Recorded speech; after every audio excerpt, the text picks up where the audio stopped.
Passo a palavra agora ao Dr. Zurré Andar, que é médico formado pela Faculdade Evangélica de Medicina do Paraná, em 1981, com pós-graduação em Saúde Pública e também especialista em Medicina do Trabalho.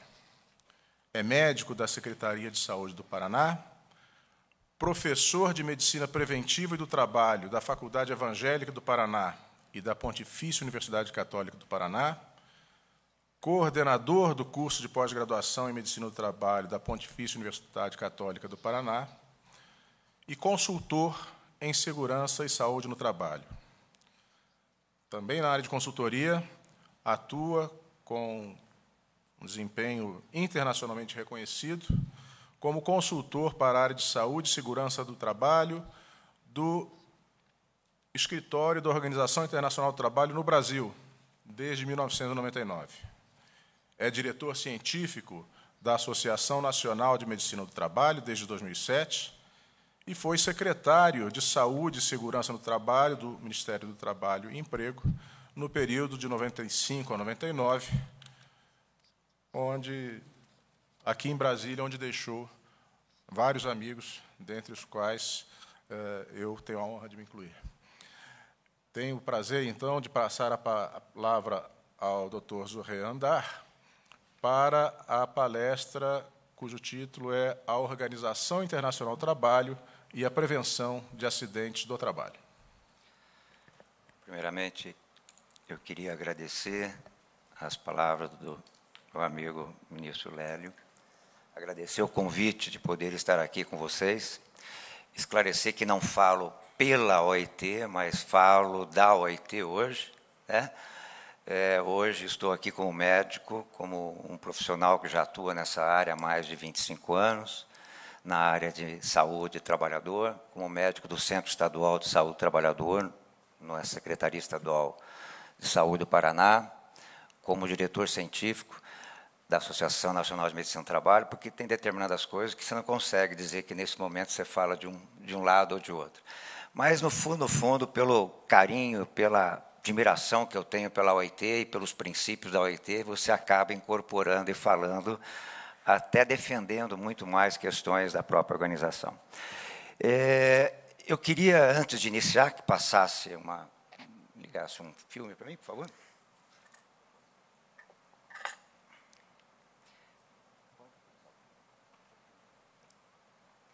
Eu só gostaria que, é rapidíssimo, só para a gente poder iniciar a nossa atividade, né?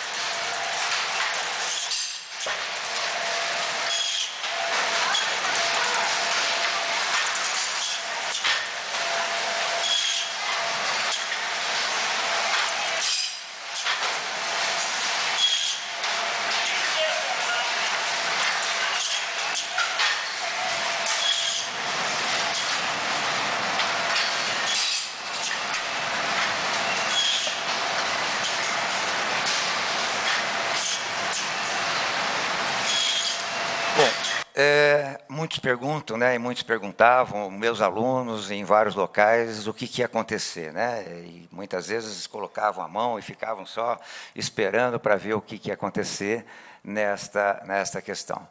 Eu quero, antes de começar, agradecer mais uma vez e cumprimentar o Tribunal Superior do Trabalho por esta iniciativa, por esse programa, por esta política, né? E dizer que fico muito feliz porque esta situação tem se desdobrado, tem acontecido em vários estados. No meu estado, o Tribunal Regional do Trabalho já realizou alguns eventos nesse sentido, e justamente aproximando um pouco mais a informação, a discussão dos problemas com os juízes, com os desembargadores, que estão aí julgando, né, determinados ou tantos processos. Então, eu gostaria de iniciar colocando para vocês a seguinte questão.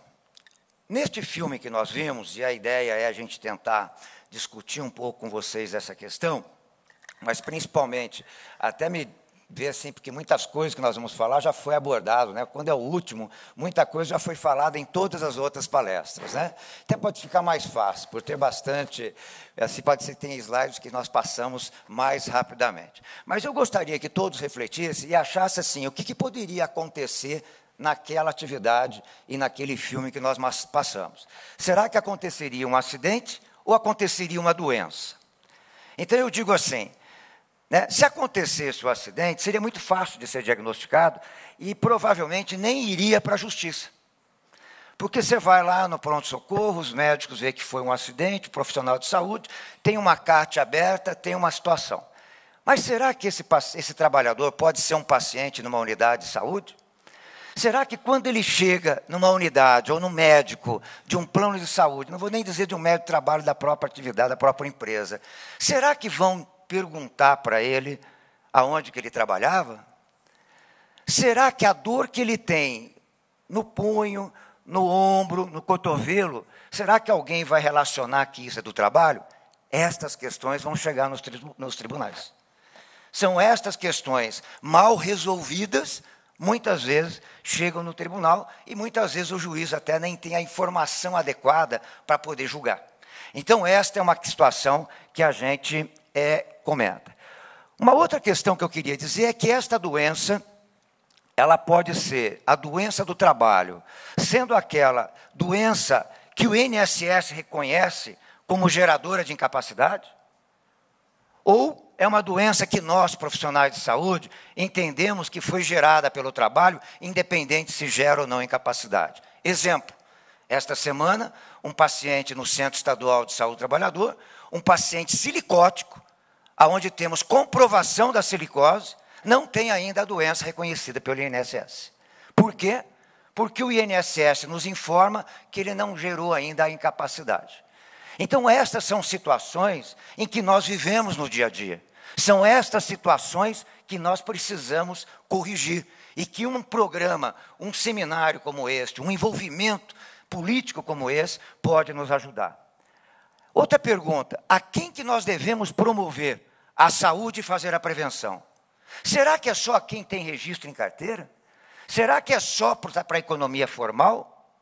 Para quem que nós devemos pensar? Ou a todos os trabalhadores da economia formal ou informal? A quem procura os fóruns da justiça?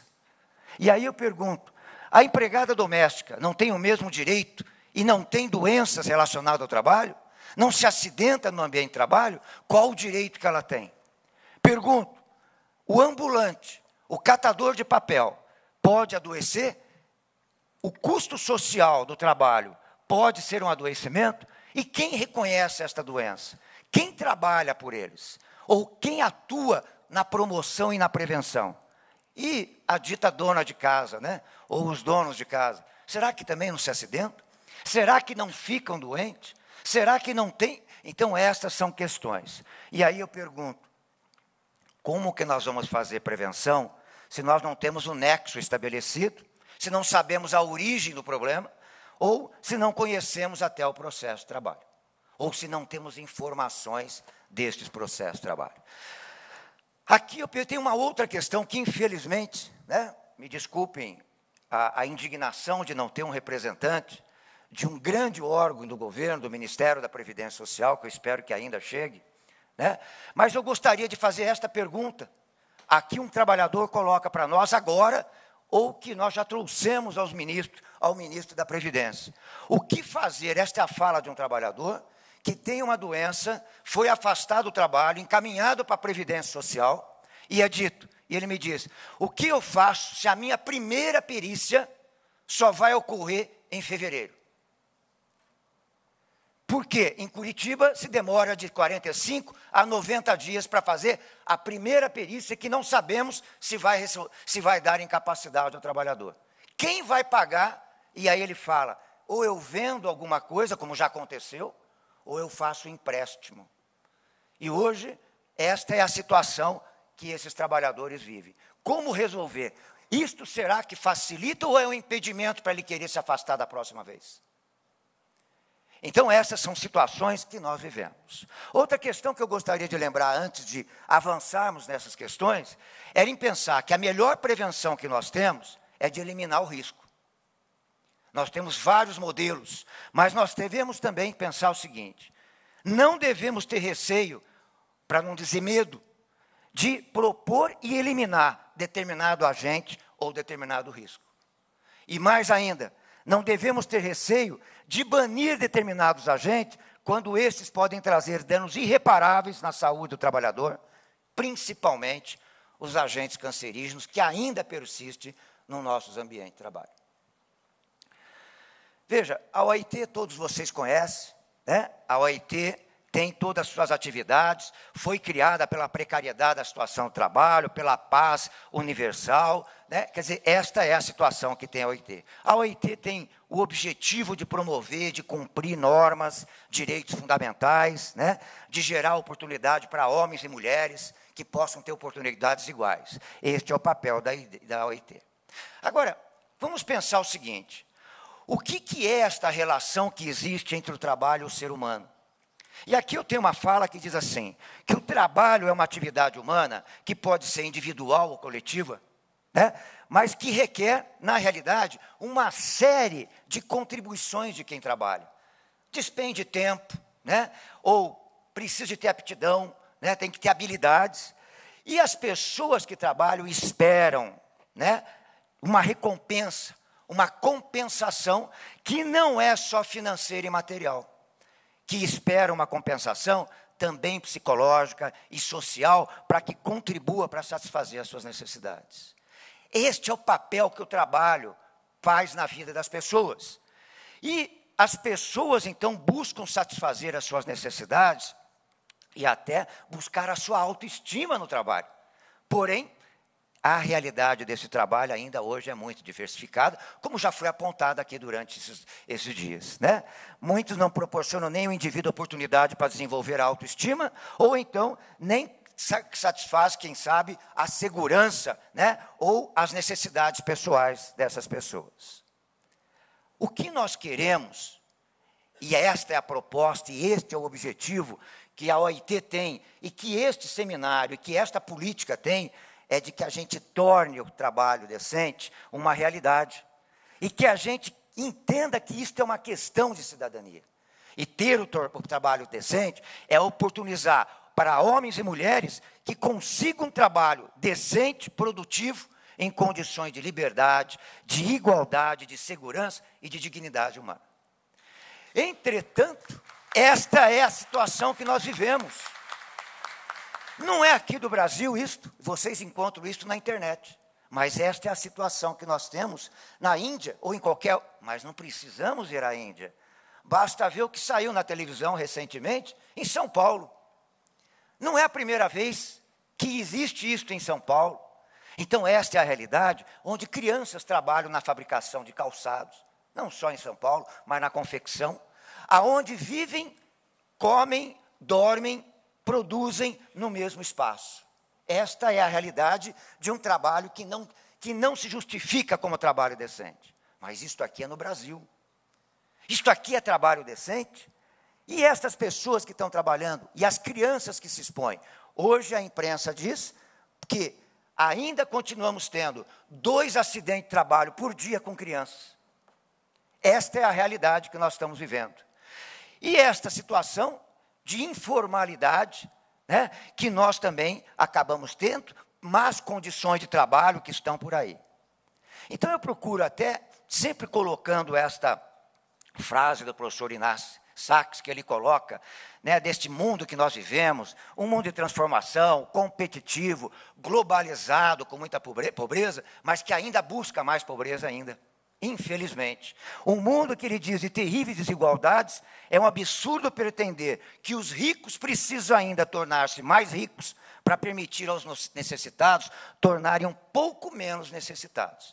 Esta é a realidade entre a luta da sobrevivência, mas é a briga dos países pobres, ou do norte e do sul, ou os países pobres, os países ricos. Vivemos num mundo de transformação, com aumento de contratos temporários, precários, mudança na ordenação do tempo, aumento, prolongamento da jornada de trabalho, insistência obrigatória de horas extras, que muitas vezes não é pela vontade do trabalhador, e quando ele não faz, em algumas situações, ele tem que esperar o ônibus por 2 ou 3 horas para poder ir para a sua casa. Isto é verdadeiramente um assédio que se faz ao trabalhador nesse sentido. Lembrar que hoje nós temos um percentual de pessoas de mais idade trabalhando, a mulher ocupando mais o espaço do trabalho, uma maior mobilidade das pessoas em busca de melhores trabalhos, né? E aí nós temos ainda uma menor taxa de sindicalização que ocorre no mundo inteiro. Né? Há um esvaziamento desse poder sindical ou da representação dos trabalhadores. Agora, uma coisa que nós precisamos pensar, o professor Edith falou muito bem aqui, que nós estamos acostumados, e aqui o professor Facchini coloca uma questão, nós estamos acostumados a identificar muito mais os riscos que a gente enxerga. Esta é a história da nossa formação, é identificar poeira, substância química, vibração, calor, frio excessivo, radiação, mas nós temos que lembrar que nós também temos tensão, temos monotonia, relações autoritárias, conflituosas, que são cargas de trabalho e que nem sempre conseguimos identificar, que nem sempre chega lá para o juiz com um exame ou com um número, ou com uma radiografia que mostra que tem alguma alteração nesse sentido. Nós estamos acostumados em ver gases, fumos, vapores metálicos, poeiras minerais, né? Mineração, degradação da dignidade das pessoas, né? Esta é a realidade, e nós estamos acostumados, nem sempre vemos isto, né? Nós vemos fotografias, mas nem sempre vemos isso. Nós nem sempre sabemos que essas pessoas têm que cortar 10, 12 toneladas de cana por dia, que ganham R$ 2 por tonelada. Nós não vemos que essas pessoas vivem diariamente e que dormem pouco para poder no dia seguinte estar sobrevivendo ou poder estar... E que ainda um capataz chega para mim de uma desses locais e diz que tem pessoas que chegam a tirar R$ 3.000 por mês. Que tem pessoas com 60, 65 anos ainda trabalhando nessas atividades. Então, esta é a realidade que nós vivemos. Esta é a situação que nós temos. E aí, mais um outro aqui, o catador de batata.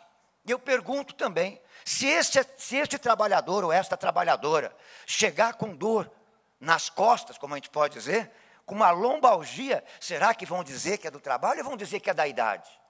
Como dizem sempre por aí.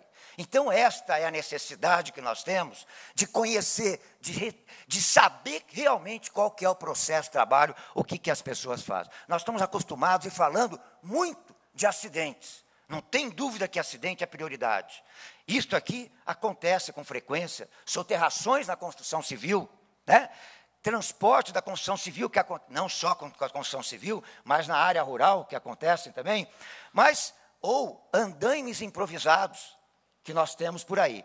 Mas esta também é uma realidade da construção civil, que muitas vezes não é identificado e que não chega aí para no estabelecimento do nexo. Será que esses problemas que quando chegam numa unidade de saúde estão preparados para estabelecer que isto é pelo contato do cimento? Será que estas lesões que acontecem com esses trabalhadores são identificados? Ou só pensam que o trabalhador da construção civil só sofre acidente? Será que ele não tem esta alergia, né, em que pode querer achar, como dito aqui, a sarna dos pedreiros, ou mesmo dos niqueladores, que podem achar que seja uma escabiose e não um risco do próprio ambiente de trabalho? Né? Estas são situações. Isto aqui não é no Brasil, mas eu presenciei isto em Angola, aonde estava usando um jato de areia, e eu faço questão de trazer, porque estas pessoas que estavam aplicando eram brasileiros. E a empresa que fazia isso era uma empresa brasileira que estava em Angola. Quer dizer, esta é a realidade. Esta é uma realidade que nós temos da silicose que acontece, né? Da asbestose, do câncer, do mesotelioma. Então, isso são situações. Esta é a realidade da mulher que trabalha, que ocupa hoje os espaços, mas também a robótica que tem no Brasil, né?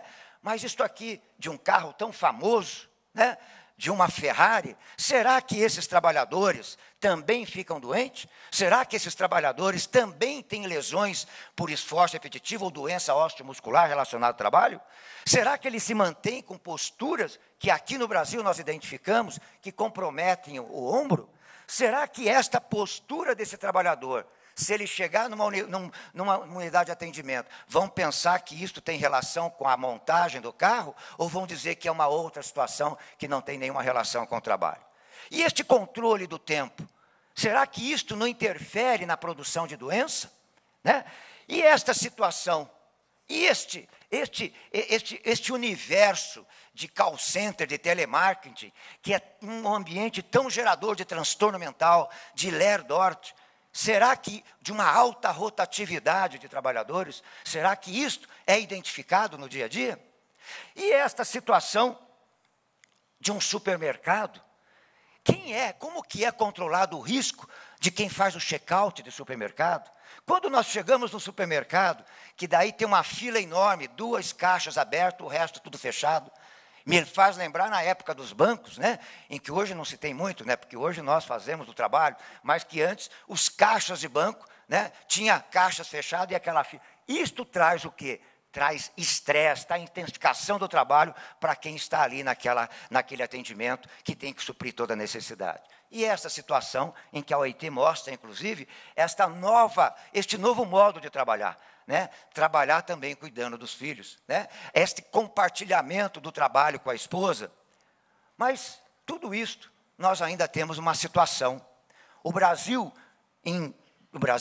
Mas o mundo, de uma maneira geral, isto aqui vocês já viram recentemente, mas vejam, em 1990 dizia que tinha uma estimativa da OIT que morria 1.100.000 pessoas por ano devido a acidente e doença do trabalho.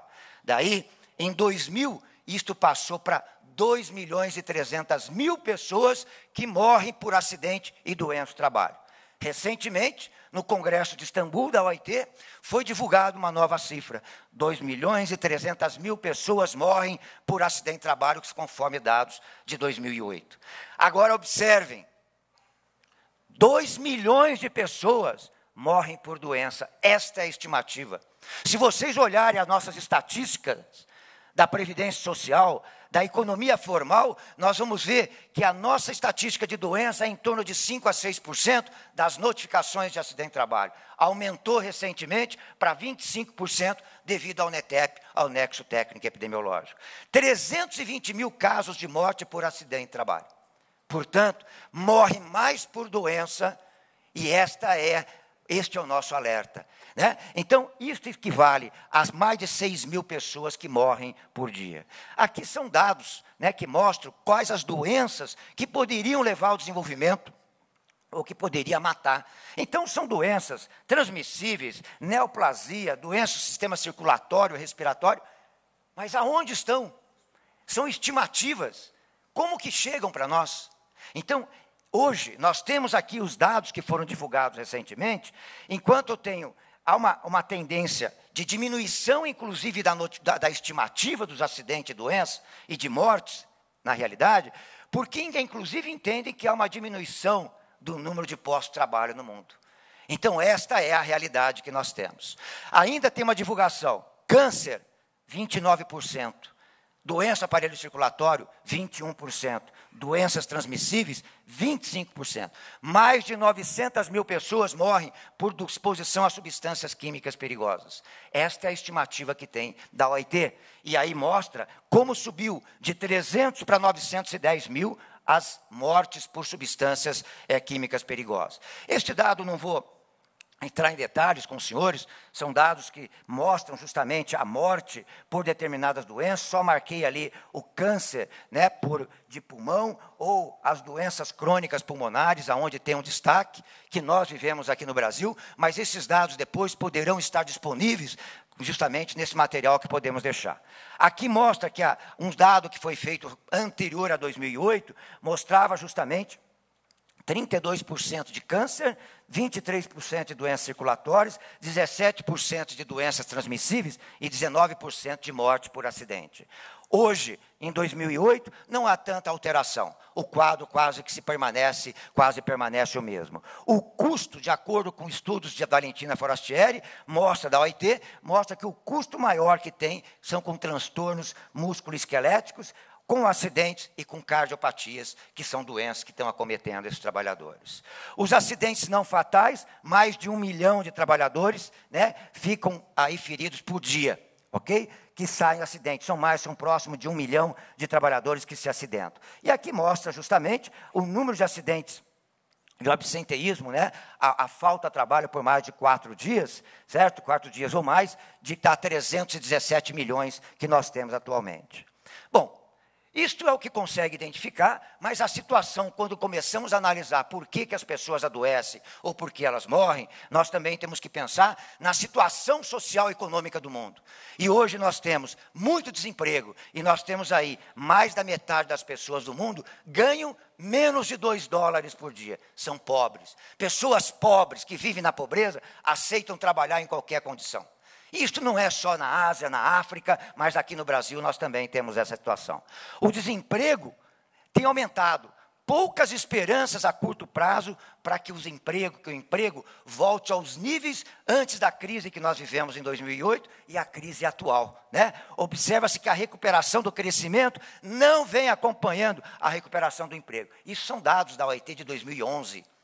Do relatório da OIT, das tendências do emprego no mundo, né? O número de jovens, por exemplo, desiludidos, sem rumos pelo desemprego, tem aumentado crescentemente, né? A estagnação da redução do emprego vulnerável e uma progressão mais lenta da redução dos trabalhadores pobres é outra situação que nós temos vivido, né? As tendências hoje, não tem dúvida nenhuma, que houve avanços aí significativos, né, da segurança e saúde no trabalho. Muitos países já perceberam isso, né, e estão investindo em prevenção de acidentes. Isto é fundamental, né, e tais expectativas, logicamente, têm sido impulsionadas muito pela política mundial, pelo programa mundial, pelos programas, pela agenda mundial do trabalho decente, né? Infelizmente, o Juan Sumavia coloca esta mais uma vez, dizendo que o trabalho decente também deveria ser um trabalho sem risco. Entretanto, ele esclarece, estamos um pouco longe ainda de alcançar esse objetivo. Mas nós precisamos alcançar esse objetivo. Esta é uma situação. Muitos trabalhadores ainda estão enfrentando situações degradáveis no mundo inteiro, né? E justamente pelo quê? Intensificação do trabalho, terceirização, quarteirização, reestruturação e mais ainda, medo de perder o emprego. Esta é a maior doença do século. Neste momento, as pessoas têm medo de perder o emprego e se submetem a qualquer condição, a qualquer situação. E isso traz realmente prejuízo para a saúde. E, logicamente, que isso traz impacto, né, no estresse, na saúde mental dos trabalhadores. Lógico, em momento de crise, as empresas diminuem a produção, reduzem pós-trabalho, fecham fábrica, despedem trabalhadores. Esta é a realidade que nós vivemos, né? A crise que nós estamos vivendo afeta a segurança e saúde no trabalho? A crise que nós vivemos. Podem pensar, o Brasil não está vivendo crise. Será que não vai ter reflexo? Será que não estamos tendo reflexos, né? Quer dizer, que efeitos que isso pode trazer, inclusive para a segurança e saúde, que também faz parte da própria relação de trabalho, né? Na hora de despedir ou na hora de não fazer determinadas coisas, quem que vai ser preservado? Aquele que produz. Aquele que não produz significa despesa, significa custo. E isto corre o risco daquelas pessoas da área de segurança e saúde não ter o devido reconhecimento do trabalho. Aqui, a própria OMS reconhece justamente que a crise financeira que tem atingido os mercados, atinge também o cidadão comum, justamente porque o impacto, emprego e consumo, entre outros, vai ter repercussão na saúde mental. Margaret Chan, diretora da Organização Mundial de Saúde, já faz este alerta. O aumento dos fatores psicossociais que nós estamos vivendo são outras situações que já foram aqui abordadas, não vou aqui repetir, mas está lá a reestruturação da empresa, a insegurança, né, o medo do desemprego mais uma vez, O tempo de trabalho, a hora extra, muitas vezes involuntária, que é estabelecida, traz realmente estresse, traz tensão para as pessoas que estão nesse trabalho. Os estudos têm mostrado, né, que o estresse é um fator de 50% a 60% de todos os dias perdidos de trabalho. Muitas vezes isso não chega para nós, médicos do trabalho, das empresas, inclusive. Por quê? Porque esses trabalhadores vão aonde? Eles não vão ao médico de trabalho. Eles vão ao médico do plano de saúde. E nem sempre a saúde do trabalhador da empresa tem o contato com esses planos de saúde para saber que tipo de doença está cometendo os seus trabalhadores. E aí nem sempre o plano de saúde vai informar adequadamente. E nem sempre o plano de saúde, ou os profissionais do plano de saúde, vai reconhecer que aquilo é uma doença que tenha nexo com o trabalho, ou que possa ter algum nexo com o trabalho. Lógico, já foi abordado aqui, as doenças, as lesões, a Ler-Dort, o sofrimento mental, o câncer, né, são doenças que hoje nós convivemos, mas também ainda continuamos tendo doenças clássicas. Doenças que eram para já ter acabado, já estão aí. Silicose, nós ainda temos silicose. Né? Apesar de algumas pessoas acharem que não existe mais silicose no Brasil, né? Mas ainda nós vivemos e encontramos, né, jovens, né, com silicose e que não têm oportunidade, não conseguem chegar até o momento de fazer o seu transplante de pulmão. Né? Então, esta é a situação que nós vivemos, mas nós temos aumento de agressões, nós ainda temos trabalho escravo, trabalho infantil, né? Nós temos violência relacionada à questão de gênero, assédio moral acontecendo com muita frequência, violência urbana, criminalidade, né? E a degradação ambiental, que também ainda nós estamos convivendo com isso. Então, essas são situações que nós temos que enfrentar, que nós temos que prevenir. É isto que nós temos que evitar que aconteça. Isto aqui é fala de um dirigente sindical. E ele diz assim: o século XXI das novas tecnologias, da informação, faz com que a pressão, o assédio moral, todos esses fatores psicossociais organizacionais, estresse e deprime muito as pessoas. O componente central do transtorno mentais e comportamentais está justamente no estresse e na depressão. E aí ele diz assim: é preciso que com o emprego das novas tecnologias, haja medidas eficazes de combate aos riscos e aos fatores ergonômicos ou psicossociais que fazem com que tenhamos um adoecimento maior. E ele diz ainda: o que está mais crescendo no mundo são as doenças, mais do que o acidente típico e o traumático. Esta tendência de aumento da Ler-Dort e transtorno mental é o que precisa ter uma atenção mais dirigida. E isso nós precisamos nos preocupar também. Alguns fatores psicossociais, não vou ficar aqui detalhando, porque isso já foi abordado em vários momentos, né? A hierarquia, a demanda excessiva do trabalho, as mudanças, a insegurança do emprego, né? A discriminação, o assédio, a ausência de inclusão, o isolamento, muitas vezes, das pessoas, né? Todas essas são situações, presenciar acidentes graves, como já foi falado aqui em vários momentos, né? Ruído, calor excessivo, de perigo, quer dizer, essas são situações de alguns fatores psicossociais. Muitos trabalhadores lidam ainda com quantidades de informação cada vez maior, né? Hoje, muitas vezes, exige uma performance muito mais exagerada, e se ele não atinge, ele pode ser demitido por justa causa, como já aconteceu em determinados locais, né? Então, um maior volume de trabalho, isto é o que vem acontecendo. Quais os fatores preveníveis, né, que favorece justamente isso tudo? Na realidade, o que nós deveríamos buscar é uma falta, hoje nós identificamos falta de política de segurança e saúde nas empresas, falta de estrutura de SST, deficiência no diálogo social, né? Falta de um sistema de gestão que foi tão bem abordado hoje, uma cultura de segurança pobre, falta de políticas governamentais ou políticas pobres, muito bem abordado já pelo professor Geraldo, Francisco Sebastião Geraldo, né? Falta de pesquisas e estatísticas, quer dizer, qualidade do serviço de saúde ocupacional é outra situação que também anda faltando nesse momento. Pergunto: isto são perguntas que a própria Organização Internacional do Trabalho faz no mundo inteiro. Por que isto é assim? Por que tudo isso acontece quando se dispõe de um volume sem precedente de estudo e conhecimento sobre a gestão dos riscos? Possuímos instrumentos jurídicos, normas, diretrizes, manuais de formação e informação. Por que isso continua acontecendo? Então, qual é a solução? A solução é buscar a promoção de mudanças. não tem dúvida nenhuma, um diagnóstico de onde está ocorrendo o problema e mudar, eliminar o risco e intervir nos processos e na organização do trabalho. Sem isso, nós não vamos conseguir resultados.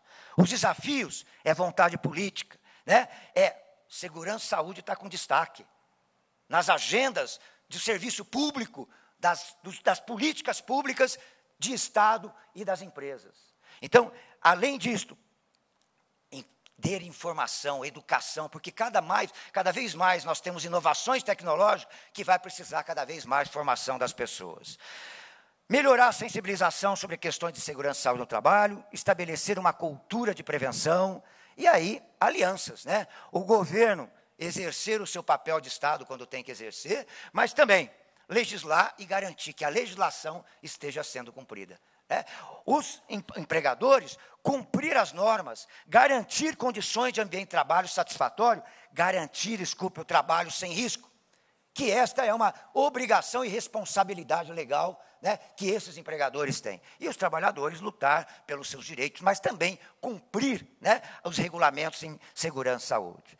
Devemos nos preocupar com a antecipação dos riscos novos, com nanomateriais, nanotecnologia, com o estresse, mais uma vez, que vai acontecer e que vai evoluir cada vez mais nas pessoas. Uma outra situação, o envelhecimento e o perigo relacionado com a idade. Pessoas de mais idade estão permanecendo mais no trabalho. E estas pessoas, muitas vezes, têm que ter uma adaptação do trabalho. E elas são mais propensas a determinados tipos de doença. E eu tenho que começar a me preocupar com as doenças também próprias da idade, que pode se agravar com os fatores, com as condições, a maneira de organizar o trabalho. E isto tem que ser responsabilidade também da empresa. A questão de gênero, nós também devemos ficar preocupados. Nós também devemos estudar as maneiras de prevenir. Por exemplo, algumas exigências físicas de trabalho mais pesado para a mulher, projetos ergonômicos, duração da jornada de trabalho, e ainda, exposição a substâncias perigosas que interferem na questão reprodutiva. Então, essas são questões que nós, na hora de elaborarmos propostas e programas, devemos estar atentos. A economia informal. Não sei como que este fórum lida com esta questão, mas a minha pergunta é, como lidar com a economia informal? Eles não têm o direito de ter segurança e saúde no trabalho que eles desenvolvem? Como nós vamos resolver? Como vamos estender isto? A quem cabe este papel? Então, esta é uma outra reflexão que nós precisamos ter. Empregos verdes, né? É uma outra questão que a OIT hoje tem colocado, justamente evitar alterações climáticas, desenvolvimento social e trabalho decente para todos, mas também nos preocupar com quem vai trabalhar com estas questões, que são trabalhadores que também vão ter risco ocupacional. Na hora que eu vou eliminar o amianto já instalado em determinados prédios, como na Europa acontece com muita frequência. Como que eu vou lidar com a saúde daqueles que vão trabalhar e da população que está em volta? Né? Estas são questões que nós devemos pensar. O que fazer, então? Lógico, trabalhadores e empregadores também têm que ter uma ação de promover a gestão, controlar o risco, promover o trabalho decente e o trabalho sem risco. Dá para se negociar, isto é possível. Aqui, mais uma vez, de acordo com a OIT, as responsabilidades, tanto dos empregadores no cumprimento de determinadas convenções, dos trabalhadores, mas do governo, de ter uma política eficaz de segurança e saúde, mas, como foi bem falado, não só uma política, mas que tenha um plano, que tenha meta, que tenha objetivo, que tenha diretrizes e que seja aplicado. Que uma lei não saia, ou que não saia uma norma no Ministério do Trabalho, uma mesma norma sobre o mesmo assunto no Ministério da Previdência e o outro no Ministério da Saúde. Isto não é política de integração. Isto ainda continua a ser a segmentação dessas questões. Um sistema de vigilância eficaz e um sistema de notificação. Instituições de educação é uma outra questão. Formação de pesquisas, as orientações de difusão de conhecimento que nós temos que ter. Aos institutos de pesquisas, tomar cuidado. As pesquisas devem ser fomentadas pela demanda social e não pela demanda do pesquisador ou interesse do pesquisador exclusivamente. Né? Os parceiros responsáveis, né? Justamente a academia, né? As universidades, ok? Também os especialistas de serem mais éticos, de realmente poderem assessorar adequadamente, que tenhamos perícias e peritos com maior qualidade para que subsidiem realmente os juízes, os embargadores na hora da sua decisão. Esta é uma outra questão. E ampliar os parceiros, Ministério, Inspeção, Serviço de Saúde das empresas, Comunidade Científica, Associação de Trabalhadores da Economia Informal, grupos vulneráveis, também deve fazer. O que nós queremos? Nós queremos, na realidade, transformar os processos de trabalho. Isto que eu quero mostrar é que este caso de uma silicose que nos chegou ao Centro Estadual de Saúde do Trabalhador, através desta notificação ou desta identificação, se desencadeou uma ação de vigilância do ambiente de trabalho pelo Sistema Único de Saúde, aonde se identificou esta condição de empresas que promovem ou que utilizam de produtos que tenha sílica. Então, esta é a realidade de uma empresa, de condições, não vou aqui entrar em detalhes, mas quero mostrar para vocês que isto foi a identificação de onde surgiu este caso de silicose, aonde ele está varrendo, aonde não tem nenhuma orientação, veja as condições de trabalho, as condições, Gilmar que está aí, as condições de exaustão, de ventilação, e esta é a realidade. Este também é uma outra realidade, este é o banheiro que foi identificado na hora da fiscalização, na hora da vigilância. Mas o que eu quero mostrar é o resultado, que uma ação desta, vejam, podem observar, é o que chama muita atenção, que as árvores estão muito pálidas.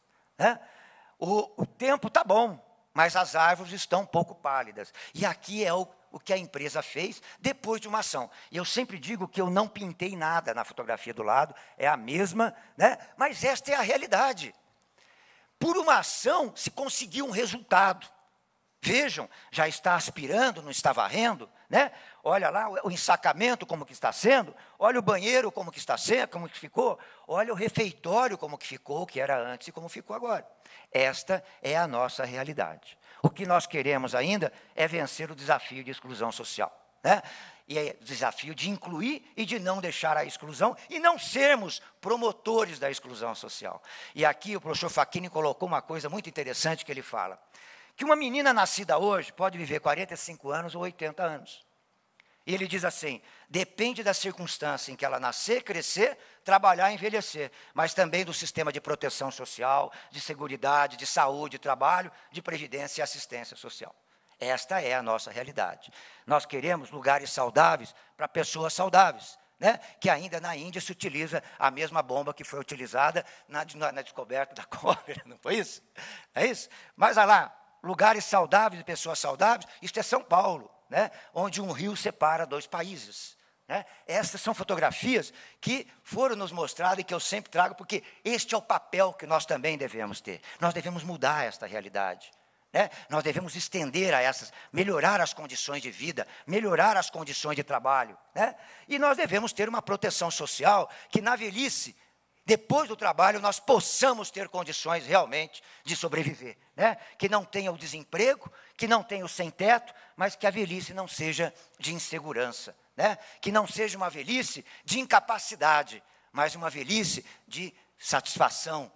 Esta é, mas nós precisamos também de um sistema de saúde universal. Nós precisamos também ter um sistema de saúde com equidade, com prevenção de doença e promoção da saúde. Nós devemos ter também uma saúde do trabalhador presente no âmbito do direito do SUS, de acordo com como está previsto na Constituição.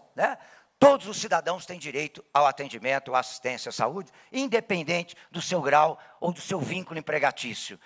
Nós devemos estar trabalhando nessa questão. No futuro, o que nós devemos pensar, a OIT coloca muito bem que o direito de todos ao ambiente de trabalho seguro e saudável, que não deve ser comprometido durante os tempos de recessão ou de crise financeira. Que o direito ao ambiente de trabalho seguro e saudável não deve ser eliminado das agendas nacionais e das empresas. E que o direito ao ambiente de trabalho seguro e saudável deve ser respeitado em todos os níveis, onde governo, empregadores e trabalhadores participam ativamente na garantia de um ambiente de trabalho seguro e saudável, através de um sistema de direitos, responsabilidade e deveres definidos, e onde a maior prioridade deve ser o princípio da prevenção, que é o motivo deste seminário e desta política deste tribunal. Trago aqui para vocês a declaração de Seul, que foi feita num outro congresso da OIT que teve, e que coloca o seguinte, que o direito ao trabalho seguro e saudável, e a um ambiente saudável, deve ser reconhecido como um direito humano fundamental. e que a promoção do mais alto nível de segurança e saúde é a responsabilidade da sociedade como um todo. Portanto, todos os membros da sociedade devem contribuir para alcançar uma segurança preventiva e uma cultura de saúde. O que queremos ainda, eu acho que é um desenvolvimento econômico e social sustentável, uma vida sustentável, uma saúde sustentável, um trabalho digno e sustentável, um trabalho decente. E acho que nós precisamos ampliar um pacto social nesse país, onde trabalhadores, empregadores, governo e a sociedade possam realmente trabalhar, obter envolvimento pelo trabalho digno, seguro, sem risco, sustentável e decente. E eu deixo essa mensagem para vocês do Gandhi, que coloca assim: se eu pudesse deixar algum presente para você, eu deixaria aceso o sentimento de amar a vida dos seres humanos, a consciência de aprender tudo o que foi ensinado pelo tempo afora. Lembraria os erros que foram cometidos para que não mais se repetisse. A capacidade de escolher novos rumos, deixaria você, se pudesse, o respeito àquilo que é indispensável. Além do pão, o trabalho. Além do trabalho, a ação. E quando tudo mais faltasse, ele diz, um segredo para você: buscar no interior de si mesmo a resposta e a força para encontrar a saída. Eu espero que o meu neto, que hoje já não é mais desse tamanho, possa ter um ambiente, um trabalho digno e sustentável, e que todos os trabalhadores possam ter isso. Obrigado pela atenção de vocês.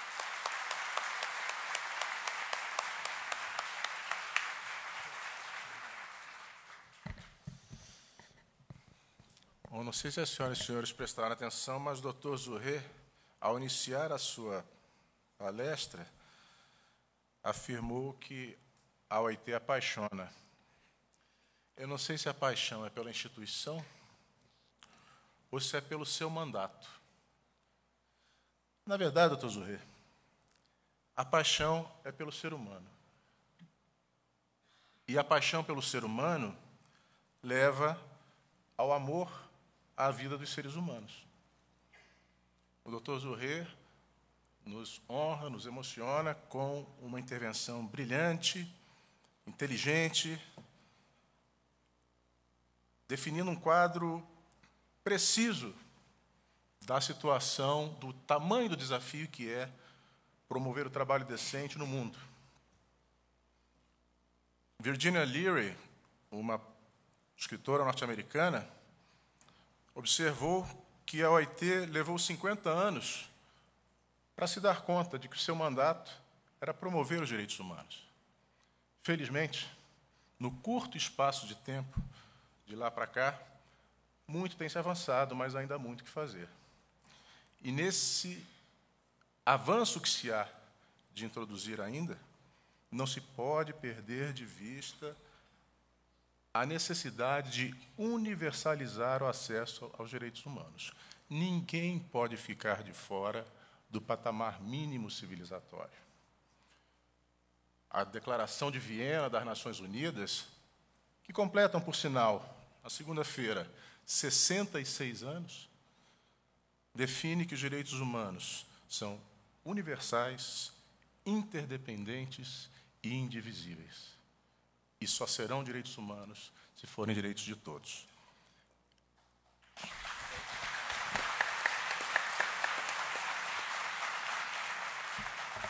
A essa altura, cumpre fazer um breve intervalo de 15 minutos. Retornaremos às 16h20 para as duas intervenções finais do nosso painel. Muito obrigado.